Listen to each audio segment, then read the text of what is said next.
Well, thank you very much. I also want to thank Chantal, Sergio, Valentina, all the other people here for inviting me. It's been a wonderful visit so far. I hope you'll all have a good visit for the next hour. I really welcome the opportunity to be here. What I'm going to do is I'm going to tell a story. I have a variety of points that I want to bring across, but it's all going to revolve around this molecule here, green fluorescent protein, a protein that was first found in a jellyfish. And I want to talk about how this molecule has changed the way people do science, certainly the way I do science, but I also have other points that I want to make. One of them is that one can never really completely anticipate what a discovery will bring next. So let me start by giving a sort of a problem.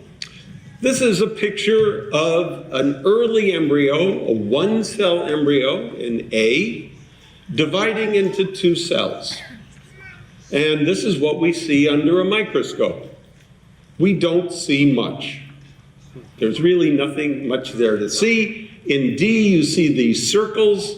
Those are the nucleus, but you really can't see anything else in the cell.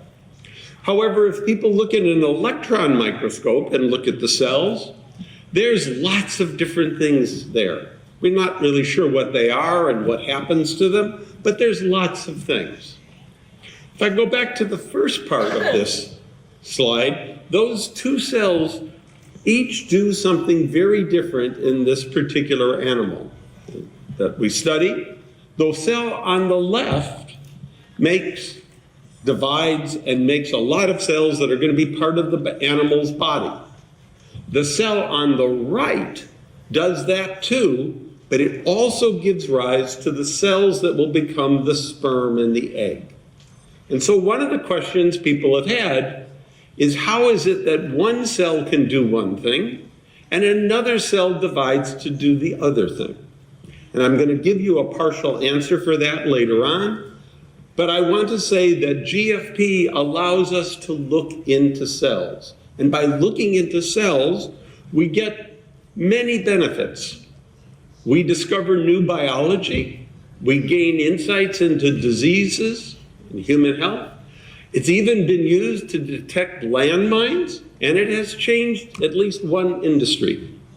So I'm going to tell you the story of my involvement with GFP, but this story about science and how science is done, I realized several years ago, is a good example of how the stories we've all heard growing up about science and about scientists are really not correct at all. So what did I learn when I was a boy about science? And this was not from actual lessons, but reading books or hearing stories of the great scientists in the past. Galileo and Einstein and Newton and Darwin, all of these wonderful scientists. What I learned from listening to their stories were a number of things that I now believe sometimes are true, but are often false. So what were those things? Well, the first one is, from those stories, it was clear that scientists are geniuses. And if you're not a genius starting out, don't be a scientist. That's very daunting for a young boy, and because I realized that I've had many instances of proof to show that I am not a genius, but somehow scientists just had this ability. This is like saying athletes are innately terrific. Well, that's also not true because they work so hard at it, or a musician works hard at his or her art. Scientists in the same way. So this is wrong. In fact, I have a chemistry Nobel Prize. I don't show anyone my college grades in chemistry because I'm afraid they're going to take it away. The second bad thing that I learned is that scientists' experiments work all the time. We don't have time to say that they made mistakes or it didn't work. We just want to get to the answer. And so the image I got was that science works all the time. Part of the reason scientists are such strange beings is that they seem to use a completely peculiar way of thinking. They realize a problem that no one else has ever thought of before. They come up with a hypothesis that they then realize might answer the problem. They design the perfect experiment. It works the first time. They get a lot of money. It's just wonderful. But they use this scientific method. Sometimes people use the scientific method. I'm going to give you some examples where they didn't. Another thing about these great scientists of the past is that they always seem to work alone. Now, they could have an assistant, and for some reason that I don't understand, the assistant's name was always Igor. But they worked alone. And then the other thing about these great scientists of the past is that with very few exceptions, for example, Marie Curie or George Washington Carver, every single one of the great scientists in the past were white men. Now, if you go today and you look on, you do a web search for famous scientists, you see that this is still a problem with what the world considers great scientists. Here's a series of pictures, starting with the most famous, going on through, and in this list, I'll circle them. I hope I'll circle them. It should be. There we go. Marie Curie and Rosalind Franklin are the only women. The only non-European or person of European descent is way off on the next slide. Now, this is nothing like what science really is, and I'm going to show you a picture of the people that have come through my laboratory in the last 5 years. And you will see that they come from Chile, from Peru, Colombia, China, Iceland, the Gambia in Africa, Greece, Israel, as well as from the United States. This is what labs look like. It is a worldwide activity. Now, the story of GFP for me starts off because I went to a seminar. And fortunately for me, I usually sleep in seminars. The person that started the talk said something fascinating at the beginning. But to understand why I was so fascinated, I have to tell you what I was doing at the time. I was working on this tiny worm. It's a round worm called Centauroides elegans. And I had been studying nerve development in this animal for about 12 years. And we were able to get mutants, and we were able to clone the genes that were defective in the mutants. And when you clone a gene, the first question you want to know is, well, that gene is in every cell in the animal, but it's only active, it's only turned on in a few cells. And so when you have a gene, you want to know what cells turn that gene on. And at the time, that's a nice problem, but it's a problem that had already been solved. People had ways of looking at that. Because you'll remember that genes are DNA, and DNA encode RNA, and RNA is the instructions for proteins to be made. So you could tell whether a gene was turned on in many ways. You could make an antibody against the protein and see where that protein was made, and you'd be able to see the cells. Or at the bottom, you could have a probe that would let you see the RNA. It's a process called in situ hybridization. Or you could actually have the gene make something you could see. And one used an enzyme that came from E. coli, and the substrate for that enzyme, if the gene made the enzyme, you'd see this beautiful set of blue dots. Now, all of those methods worked. They told us the answer to our question. But the problem with these methods is they involved a lot of work. And one final problem. They had to be done with dead tissue. So you took your sample and you had to treat it such that it was fixed, prepared, so nothing moved around, that it was dead. And then to get the antibody in, or the probe for the in situ hybridization, or the substrate for the enzyme, you had to make sure they could get in, so you basically had to poke holes in the tissue so these things could get in so you could see the reaction. But because this was done on dead tissue, it didn't change. You couldn't see how things changed over time. And after all, life is constant change.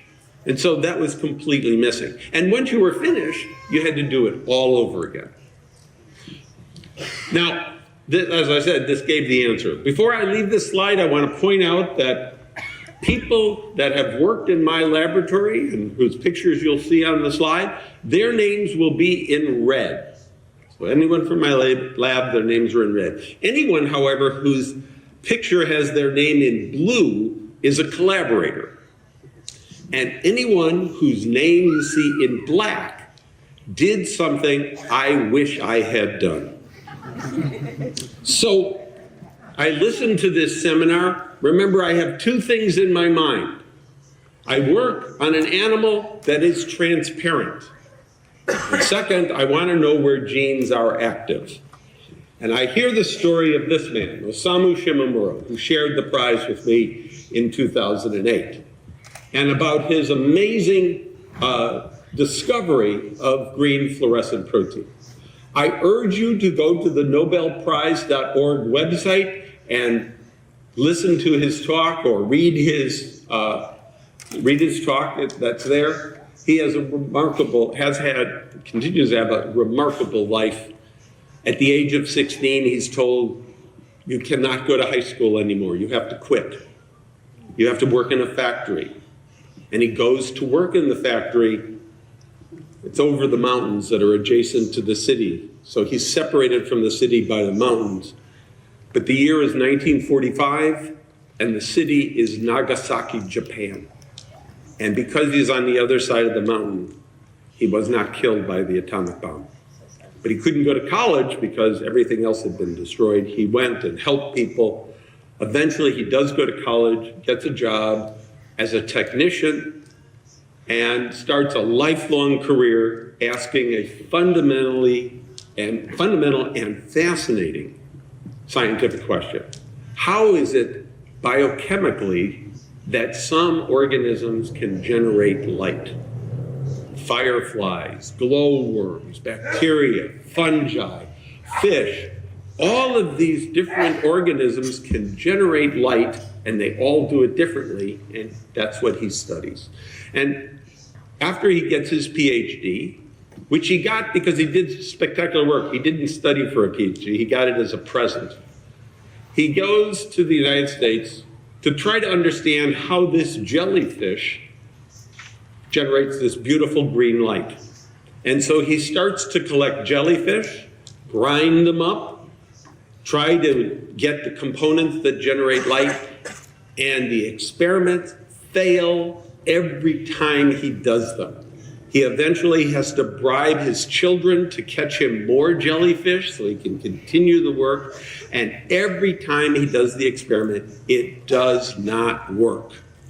Okay, this is where the scientific method comes in. Because what he does is he does the prep one more time. It still doesn't work. It's late at night. He's tired. He wants to have dinner. He says, that's it for today. I'm quitting. And he cleans up. He takes all of his samples and he throws them in the sink. The sink had some seawater in it, some other things from the lab. But he throws the samples away. They're no good. He turns off the light, and he's about to walk out the door when he happens to look back at the sink and finds that it's glowing brightly. This surprises him.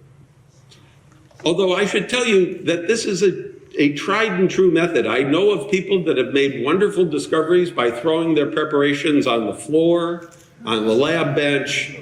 So this one was the sink. And he asked himself the question, what is going on here? What does the sink have that I haven't had in my experiments? And he realized that seawater has calcium in it. And so he goes and repeats the experiment, And he finds that, yes, if he adds calcium to the protein, which he eventually purifies, and he names after the jellyfish, ocurren, he will get this brilliant light. So complete accidental discovery found by throwing it in the sink. He writes, but he looks at it and he's really stumped now because he can add calcium to all the samples and this is the only one that gives light, but it gives the wrong color. And so he's looking at this and trying to figure out why is it blue and not green, and then thinks, well, maybe there's another protein. Maybe there's something else that if you shine blue light on it, you get green light. So something to convert the blue to the green. And so he takes a handheld lamp and he looks at all his samples, and sure enough, there is another protein that if you shine blue light on it, you will see green light. And he is very excited about this. He writes up his paper in 1962, and it has a footnote. It says, there's this other protein, you shine blue, you get green. I'm going to call it the green protein. Well, today we don't call it the green protein, we call it green fluorescent protein, because fluorescence is absorbing light of one color and giving off light of another. We call this GFP, and that's the subject of this talk. Another accidental discovery. He was not trying to find a fluorescent protein, he just wanted to know why he got the wrong color. But with ocurren, calcium, and now GFP, he gets green light. So I'm listening to a seminar, and you'll remember that the only thing in my head is that I work on an animal that is transparent. I could shine blue light on that transparent animal.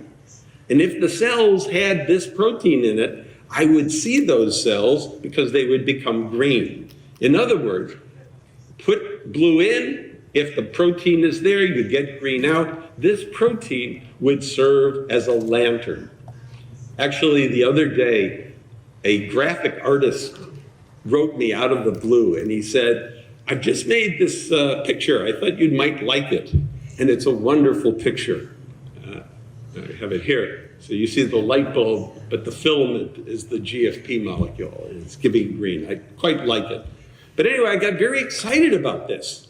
So excited, I ignored the whole rest of the talk. I don't know what the man talked about. All I could think about was, we can use this. We can put this in our animals. It'll be put in other animals, other plants, anything we want, and we will be able to watch things happen in living tissue.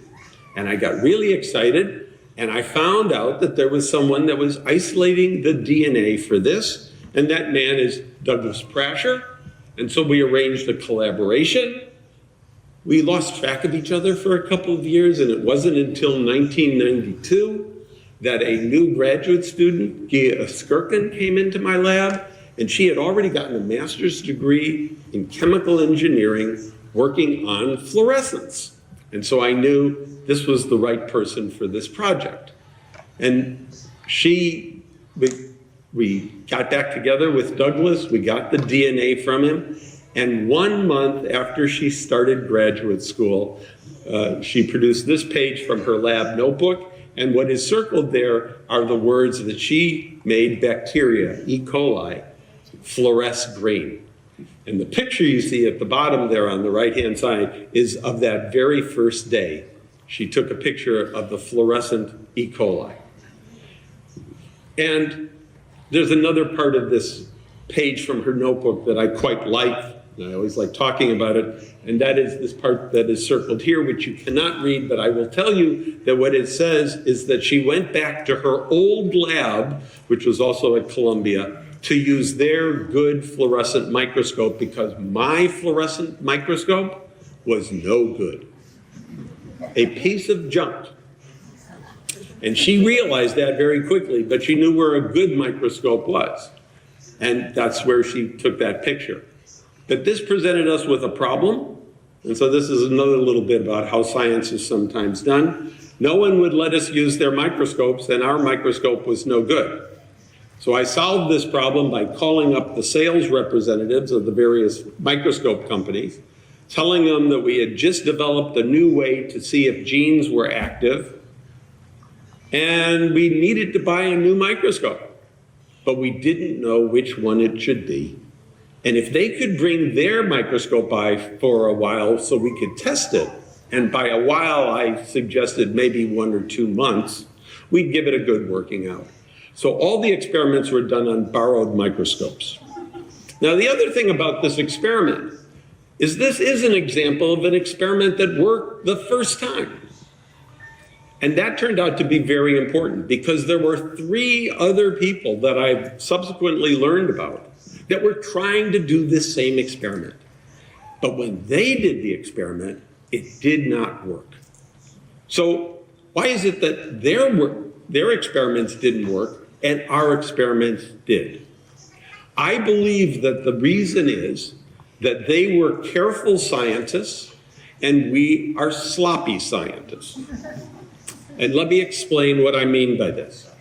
When you look at a protein is a collection of amino acids strung together.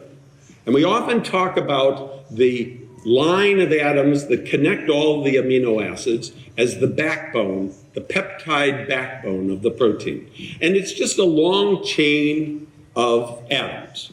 And here I'm going to show you a picture of some of it, and I'm going to go over to the picture and point out the line that I'm talking about.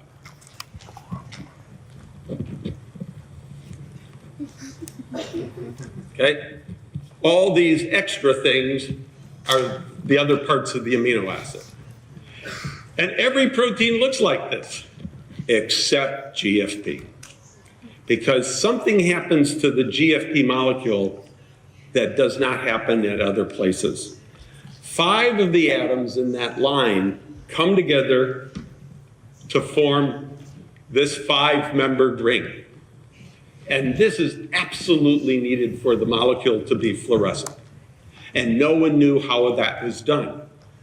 In fact, they said there must be a converting enzyme, something that changes the line to this 5-atom ring. And therefore, if you put this into another organism, it will not work on its own. But Gia's experiment worked the first time, and it did work on its own. It didn't need anything else. As it turns out, it is its own converting enzyme. So why did the other people not get it to work when we did? Again, careful versus sloppy. In 1992, if you wanted to grow up lots of copies of DNA, you asked for an expert to do it. And the best expert was E. coli, bacteria. You put it in the bacterium, you grow a lot of bacteria, they make a lot of extra copies of the DNA, and then you extract it, and then you cut out what you want. And so you see the words ECO R1, that's the cut sites. And so what was gotten from the particular DNA that we all had was the green part, which was the instructions for green fluorescent protein, but also the red parts, which are extra junk. No one knows what they were. It turns out that anyone that uses something that has the red parts in it, it will not work. But we did the experiment in a different way. We used what's called polymerase chain reaction. We just copied exactly the green part. We never copied the red part. But at the time, this was a horrible method because it made so many mistakes. So we were being very sloppy about what DNA we were using. But my thinking on this was, we don't care if every piece of DNA is perfect, because we're going to put this into millions upon millions of bacteria. So if only 0.01% is good, that's enough for us. We'll see some green bacteria, and that's what happened. So we were careful of only taking what we wanted, but we weren't careful in the sequence. In any case, it worked. We put it in worms. It worked in worms. We decided to publish. I want to say a couple of brief notes about scientific publication. We were able to publish this in the journal Science, but not without difficulty.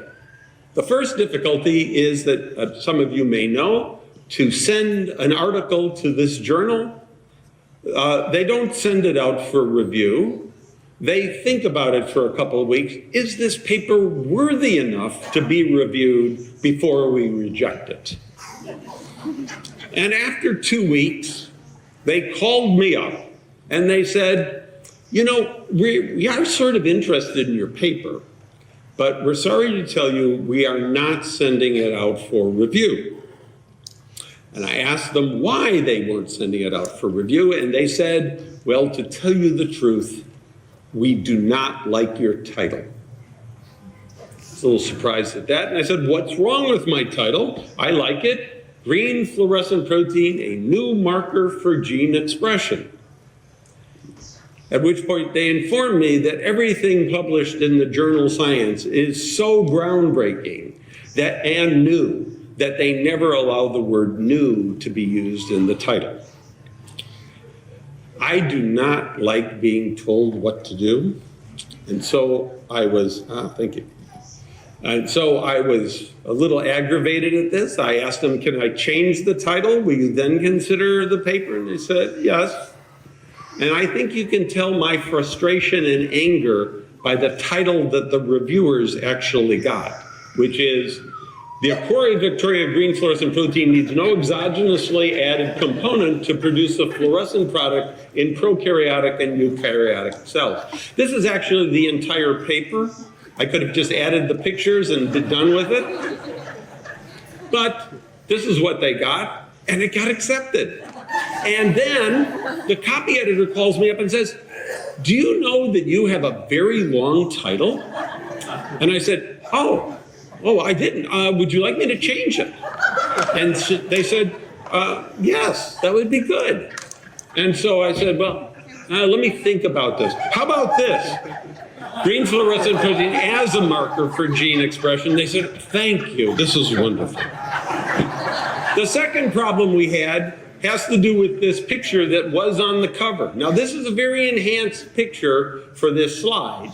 The actual cover looks very bad, and that was the problem, because the art editor called me up and said, we really like your picture. We really think this should go on the cover, but we have to tell you there's one color we try never to use on the cover because it's so bad, and that's green. Can we change the color of this?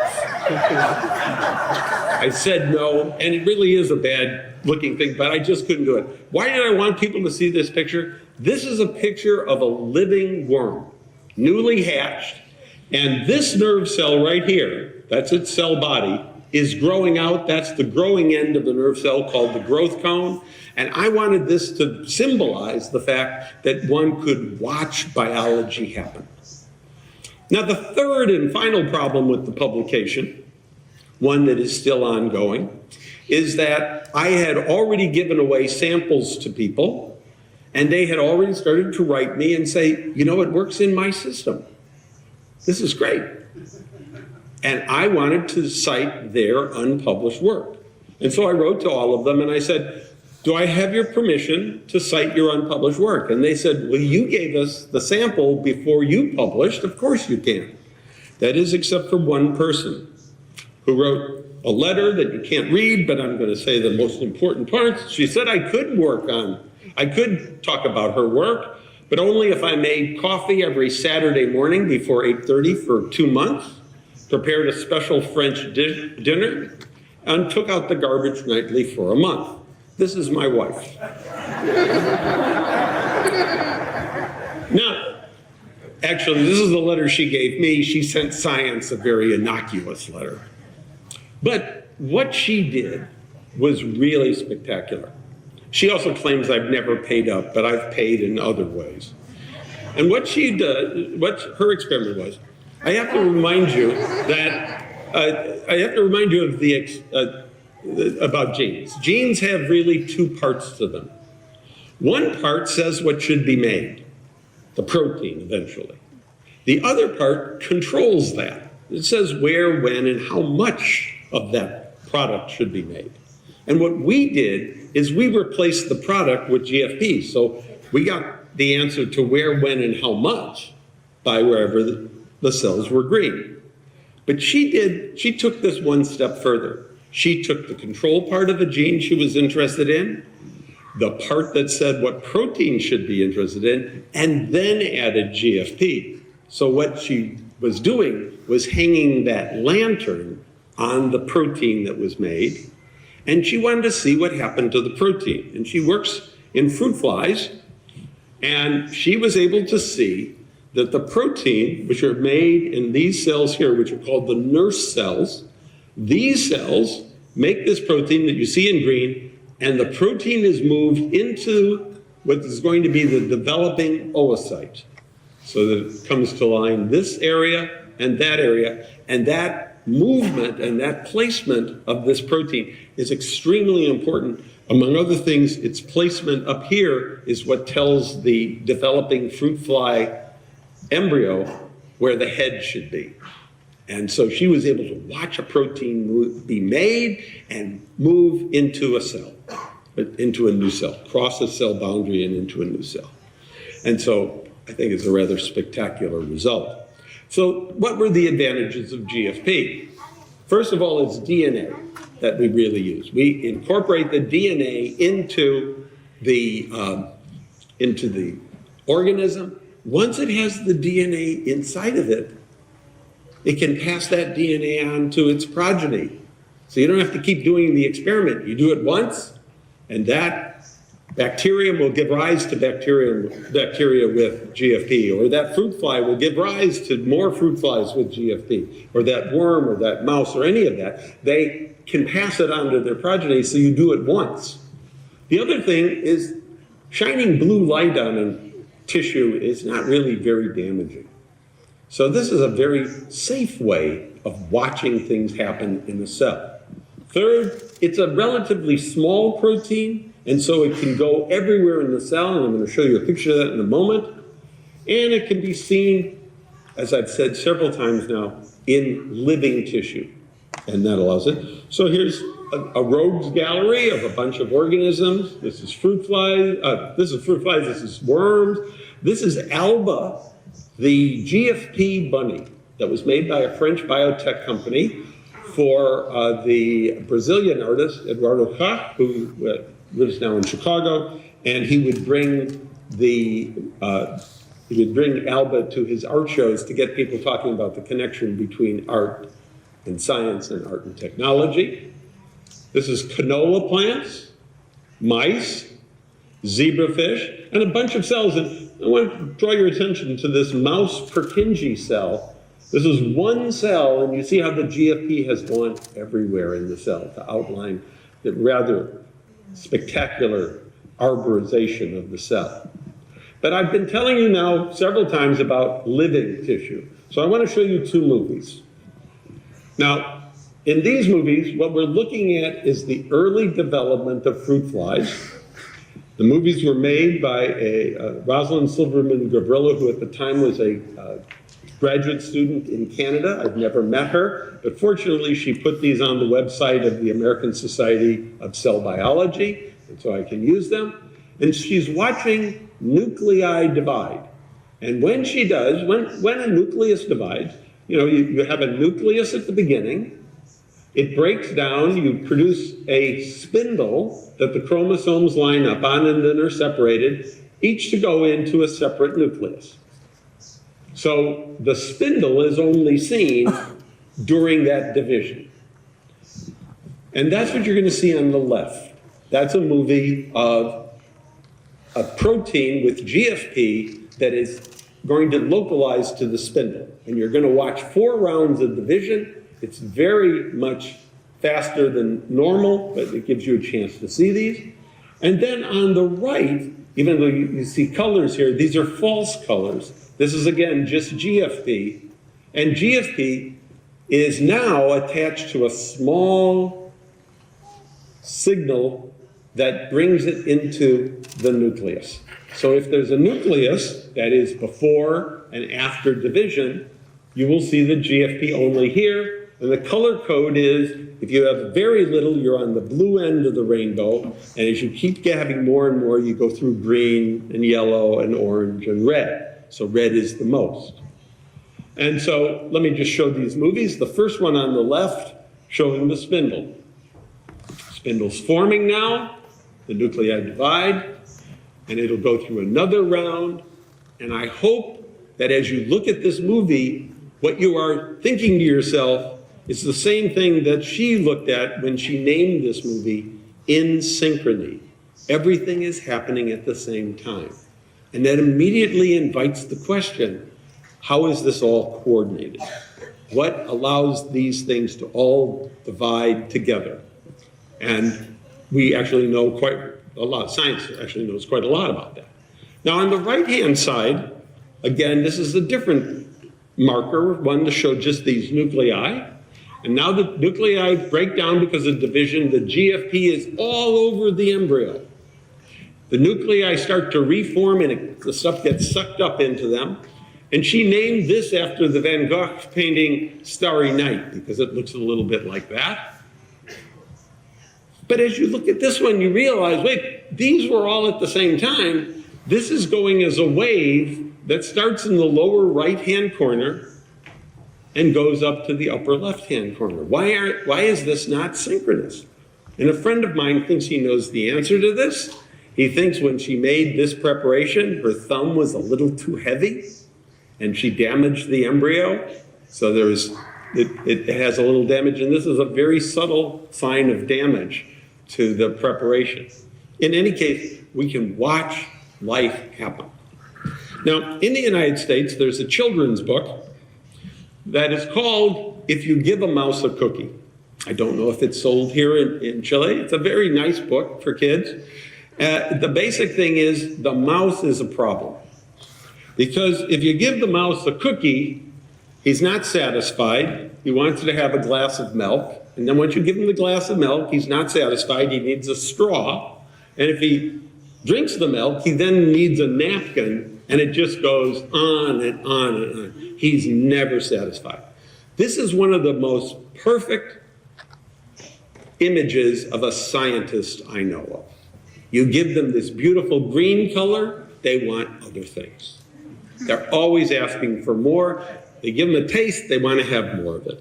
And the person that really improved GFP a lot is the third person that shared the prize with us, who unfortunately died 2 years ago, Roger Tsien. And among other things, he made this whole collection of really beautiful fluorescent colors. So what could you do if you had different color fluorescent proteins? Well, you could label different things. And Jeff Lichtman and Josh Saines at Harvard several years ago decided this would be a wonderful way to look at the nervous system, because you could have each nerve cell be a different color, and you could follow them by having a combination of these different colored proteins. And so if you're going to look at a nervous system, central nervous system, and you want to have all the colors imaginable, there's actually only one name you can call this, and that's the name they gave it, which was Brainbow. And these are some of the rather spectacular pictures that give you an idea of how you can have multiple labels. Now, GFP has spawned lots of other research about, I can tell you that, about in the 20 years between 1994, when we published the paper, and 2014, when I asked people at Chemical Abstracts about this, they told me that their estimate was that there had been 160,000 papers that had used fluorescent proteins in one way or another. You basically cannot open a journal in biology, cell biology, neurobiology, without at least one of the articles using a fluorescent protein at the moment. Now I estimate it's probably around 200,000 papers. Now this work can be divided in three ways. First of all, it can be fundamental. It can gain us more fundamental knowledge. It can also be applied, and it can give rise to the truly bizarre. So let me give you some examples of all of that. So fundamental, we can now see the cells we're interested in our animal. And if we can see them, we can study them, and this is a wonderful animal to do genetics on, and especially genetics of nerve cells. And so we can treat this animal with a mutagen, chemical that'll cause mutations, and we can cause mutations and have found mutations that have fewer cells, more cells of this particular type, cells in the wrong places, cells that grow their extensions in the wrong direction and everything. And all of these allow us to address fundamental problems of biology. How is it that cells are made in a particular place at a particular time? Why is it that they grow out in the particular way that they do? Why do they connect up in the way they do? This allowed us to see that and to get these mutants. Now, I showed you this picture at the beginning of the talk of an early embryo dividing into two cells. And I said those two cells were different. Well, we now know that those two cells are different because at this stage, there are particles in this cell that are all over this, but around here, the particles all move to just this part. I'll show you a picture of that using GFP as a way of looking at those particles. So here, everything is here. Here, they're now at one side. This was work done by Tony Hyman and Cliff Brangwyn. And they weren't just content enough to look at this. They wanted to look at a living animal and follow it. And they see the dots. And you'll see here the dots are basically coming to accumulate all on the right side. But the real surprise came when they looked carefully at these dots. Because they knew the dots they weren't membrane components of cells. They didn't really know what they were. And when they looked at them in greater detail, which is shown here, they didn't act like particles. They acted as if they were oil in water. And as they looked at this, they realized they had found a new component in cells, something that no one had ever seen before. After they did this work, it turns out this is a major part of lots and lots of research, including some people think that these so-called phase-shifted particles or components are actually, when it goes awry, it may be one of the cause for the plaques that appear in Alzheimer's. So basic research, as people think about it, completely new biology, maybe thinking about human health and disease. Another example of thinking about human health and disease is when people decided they wanted to know how the AIDS virus moved from one infected cell to another. Now they're working in mouse cells in culture. And so they took the HIV virus, the AIDS virus, and they had it make GFP. So any infected cell should be green, okay? And so they put this together, and I should tell you what people usually think about viruses, what we teach first-year undergraduates about viruses, usually about bacteriovirus, that a virus infects a cell, the cell explodes, and now that virus goes and attacks other cells. Well, if that's the case, if it explodes, then you could make a vaccine, and the antibodies would be able to attach to the virus particles and maybe get rid of them. But that's not what happens. That happens sometimes with HIV, but it doesn't happen most of it, a lot of the time. So here it is. There's the cell that is infected. You probably can't see that there's a cell right here that it's touching, and that particle is going to go from this cell right into that cell. No explosion. No availability for the antibody. So it immediately says we have to think about ways that these cells cannot attach to each other. We have to think of another way of approaching this problem. So being able to see something, to study it, means you get insights that we hope will be important for human health. This was work done by a lab, another lab in New York. So let me go into the surprising things, the unexpected. One of these, there's a man named Bob Berlage. He decided one day that he knew that there was a controlling part of a gene in bacteria that was activated in the presence of the explosive TNT.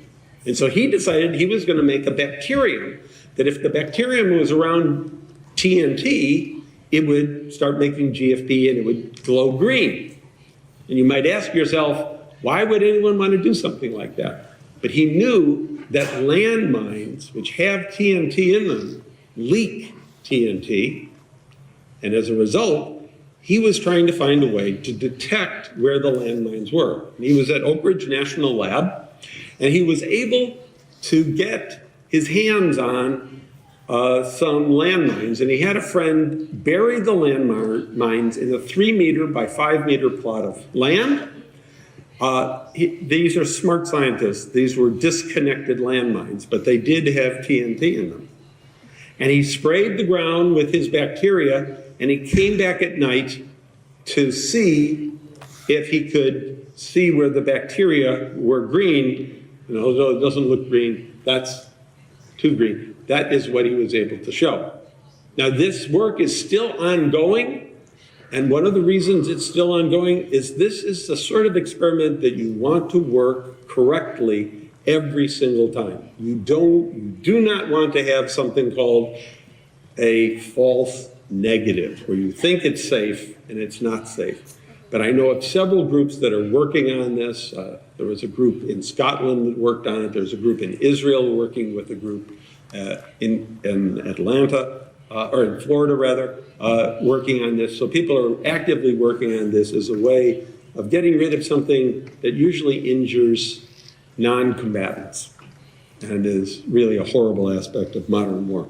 Another unexpected thing. The people in Japan are very proud of their silk industry, and so a couple of scientists at an agricultural station decided they were going to make silk that had fluorescent proteins attached to it, and they did. And so they made some fluorescent clothing out of this. I'm not so sure how useful this is, because I think if you owned any of these clothing, you'd have to carry a lamp with you all the time so people could see how cool it was. But nonetheless, it was a nice thing. And I mentioned at the beginning about changing industry. Soon after my Nobel, I was asked to give a talk to the board of the Woods Hole Marine Biology Lab. And after my talk, this man comes up and he says, "Thank you for the talk, and we have a little present for you." And he explains, he says, "I'm the president of Zeiss microscopes in the United States." And I thought he was going to give me a microscope, but he didn't. In any case, he said, "Marty, you don't realize what you did for our company." And I said, "What did I do for your company?" He said, "Before your paper came out, the Zeiss company had decided that that we were not selling fluorescent microscopes enough to keep that line. We were going to drop making fluorescent microscopes. But after your paper came out, everyone wanted to have a fluorescent microscope. So you saved that part of our company," which I thought was rather strange. He still didn't give me a microscope. In any case, you might also be thinking to yourself, has this ever been put into people? Now, the first reported case of GFP being put in there's some doubt about this, but this is the first reported case. I'll show you this man's picture. If you watch the Ang Lee movie Hulk, at the very beginning, it starts off actually with a jellyfish, and a hypodermic comes in and sucks out the GFP. And I actually know the screenwriter for this movie, and I was very excited. I went to him and I said, "How do you know about my work?" And he said, "I have no idea what you work on." And I said, "Oh, the GFP at the beginning." He said, "Oh, we had a student from MIT that was there. He talked us into doing that." Fine with me. But GFP has been used for some clinical trials in people.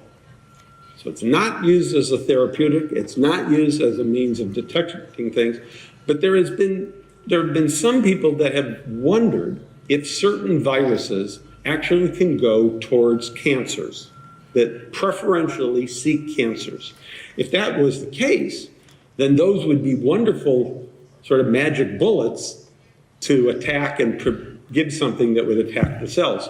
But the first question is, do they go just to the cancer cells?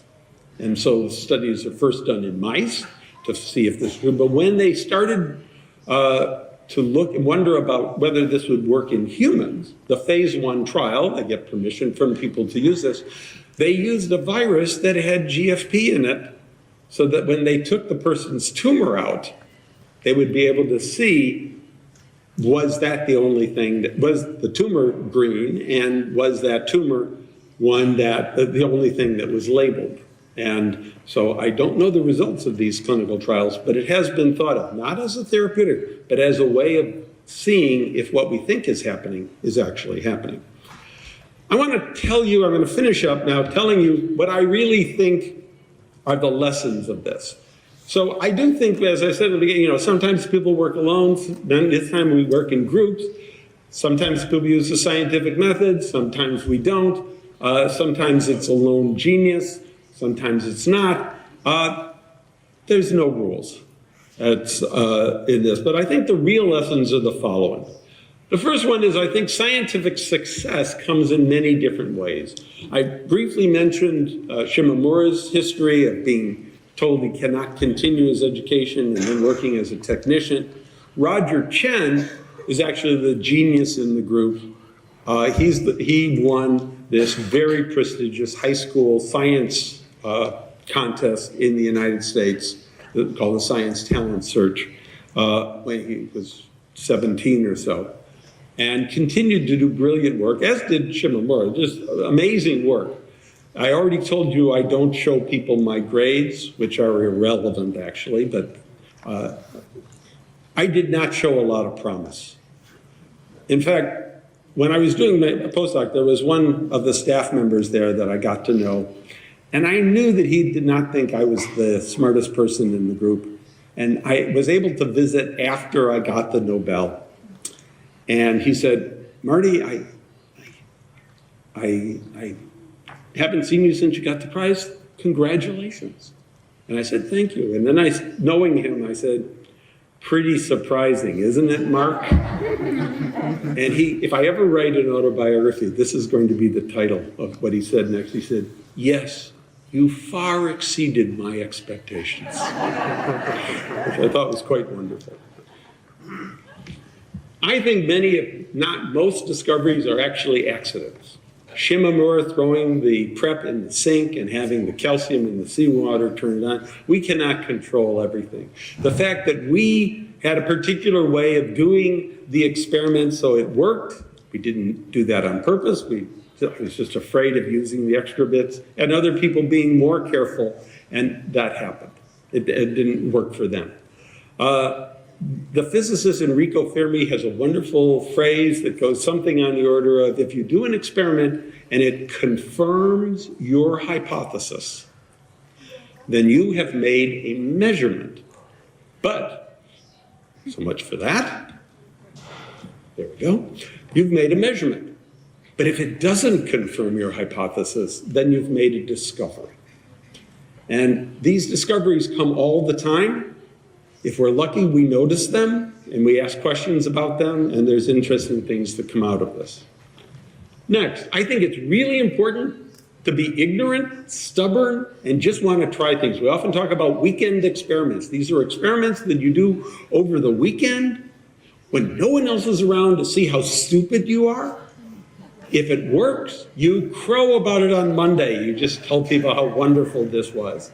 If it doesn't work, just ask them how their weekends went. You're done.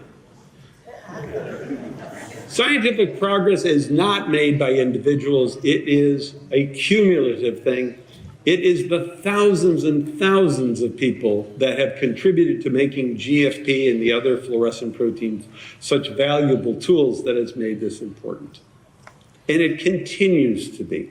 I often think about where we are right now in science. Well, let me put it a different way.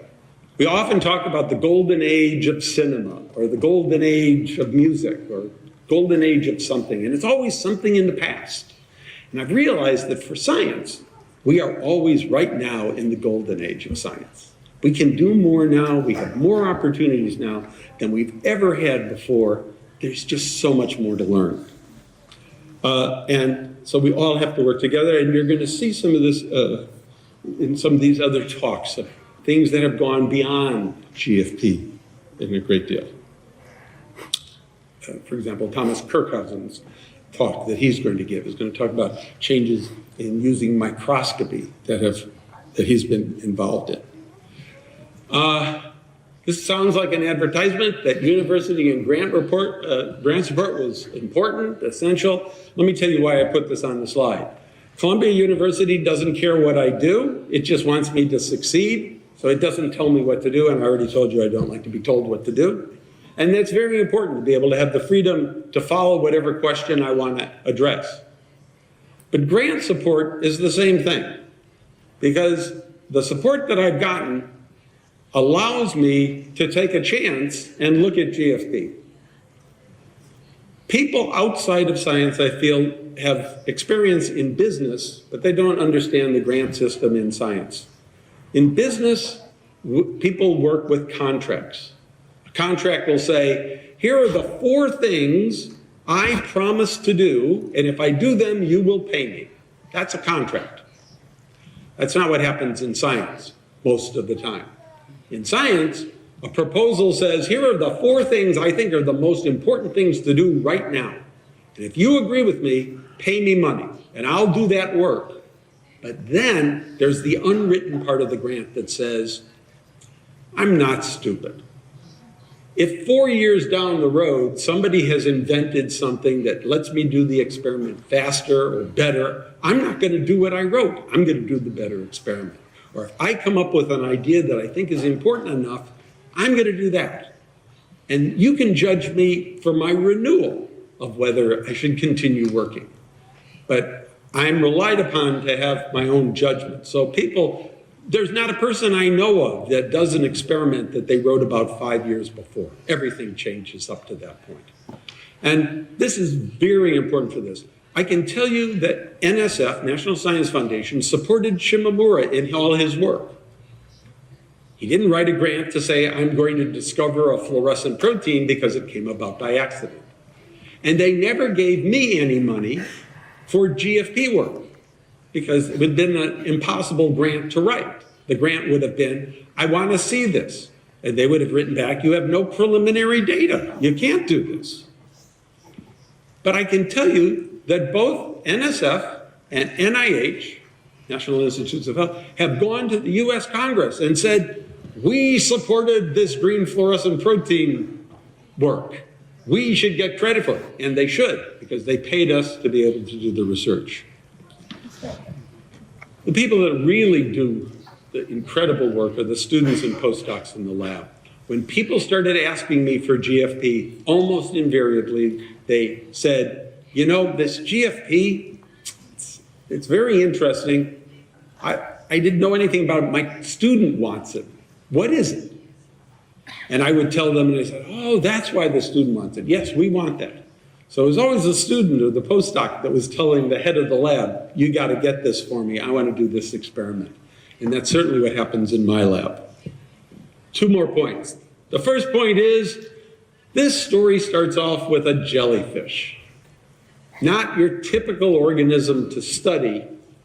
And to me, I take away from this that means we should be studying all of life. We should not narrow ourselves down to a few particular organisms, usually referred to as model organisms, flies, worms, E. coli, mice, because there is so much more to learn, and as we are repeatedly informed by new discoveries, that wonderful things are found in many other cases that change the way we actually think, drastically change the way we think about human biology.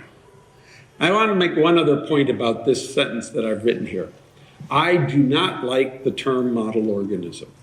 Why don't I like it? Because it seems to imply that these organisms are modeling something, and the assumption is they are modeling human health, that we look at them to answer a question about human health. I don't think that's that happens some of the time. That's certainly true. I don't think that's the important thing about these animals. By studying these other organisms, we learn about things we never imagined were important for human biology or human health. And so I don't call them model organisms anymore. because they give us the first insight into a new biological process, I call these pioneer organisms. I'd like people to use that. My last point is that while it's very important for people to apply the research that's been gained in the laboratory towards human health, usually called translational medicine, translating what's known into cures and treatments, and that is important. I, like many other people, believe that if you are going to translate that knowledge, you have to continually make new knowledge to translate. You have to have something to translate. And so fundamental research is absolutely essential. And we have many, many examples of this. And I'm going to close with my absolute favorite quote about basic research. This was said by Robert R. Wilson, a physicist. He was in charge of designing and running the largest particle accelerator in the world, the Fermilab in Illinois, until the CERN super collider came online a couple of years ago. But from 1969 until then, the Fermilab was the biggest lab. And in 1969, which I'll remind you was in the middle of what we call in the United States the Vietnam War, people are concerned about defense and security. And so a group of Congress people asked Wilson to come and explain to them why in the world Congress should spend any money at all on this enormous science project. And so he came and talked, and one of the friendlier senators said to him, Dr. Wilson, would you please tell the members of the committee how many ways this particle accelerator will help national security? And Wilson looked at the senator and said, none. Not the answer he wanted. He actually asked the question several more times, and every time Wilson said none. And finally, in frustration, John Pastoria, the senator, said, no, Dr. Wilson, can you please tell us in what respect will this particle accelerator help the national defense? And Wilson said the following. It has only to do with the respect with which we regard one another, the dignity of men, our love of culture. It has to do with whether we are good painters, good sculptors, great poets. I mean all the things we really venerate in our country and are patriotic about. It has nothing to do directly with defending the country, except to make it worth defending. Thank you very much.